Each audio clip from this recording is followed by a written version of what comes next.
1 battle stations. Remaining mobile suit, launch immediately. Engage the enemy.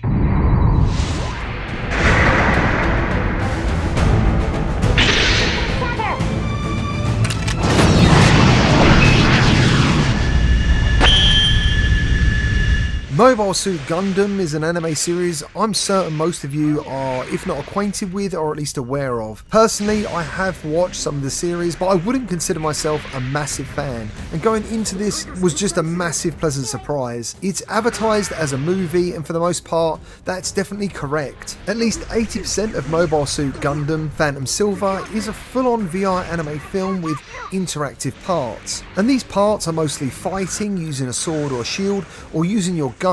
There's also a part where you perform certain actions like dodging asteroids, for example, using head aiming for quick time events. The reason I'm making today's video is I found myself actually really enjoying this far more than I expected. It looks excellent aside from a few dips in the frame rates after loading some scenes, but overall I came away really impressed with the animation and the smoothness of it all. The scale of the experience is absolutely fantastic. The camera angles at which the anime movie is shot are mostly pretty well thought out, so you don't have to be looking around a lot, even though I did many times just because I wanted to see more of the universe. There's also some story told in high quality 360 video. Now I'm not sure if this is from an actual TV series, but it was of such a good quality that I kind of questioned if I was in VR or not. There's also 2 mixed reality experiences to mess around with, in the form of a shoot 'em up using your hands to control the mobile suit, and you can earn special moves to take down the enemy.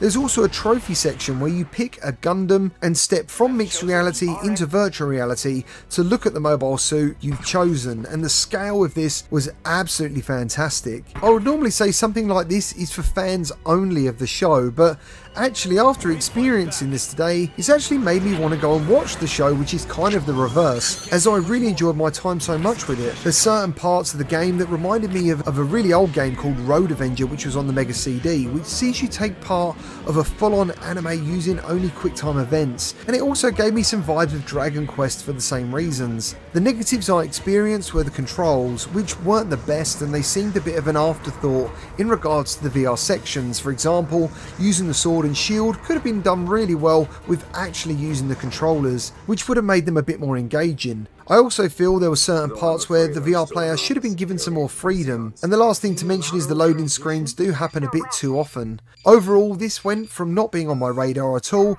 into quite a unique experience that I've enjoyed for the last 2 hours. But while saying that, 2 hours does make the $18 price tag a little bit too heavy, so if you are interested, I have placed my affiliate link to the store, which will give you an extra 10% off the price if you want to jump in. If you go into this expecting a game, you will be disappointed. If you go in expecting to take part in an anime VR movie, I think you'll enjoy it just as much as I did, and I can't emphasize this enough, it looks really good in the headset. I really hope we get to see more of this style of content on the Quest store, being able to experience movies like Akira, for example, all over again in VR, plus some interactive VR moments would be like a dream come true for me personally. So I hope that's helped you decide whether you're going to check this out or not. If you have, let others know your experience down in the comments. Thank you for watching, and I'll see you all again on the next one.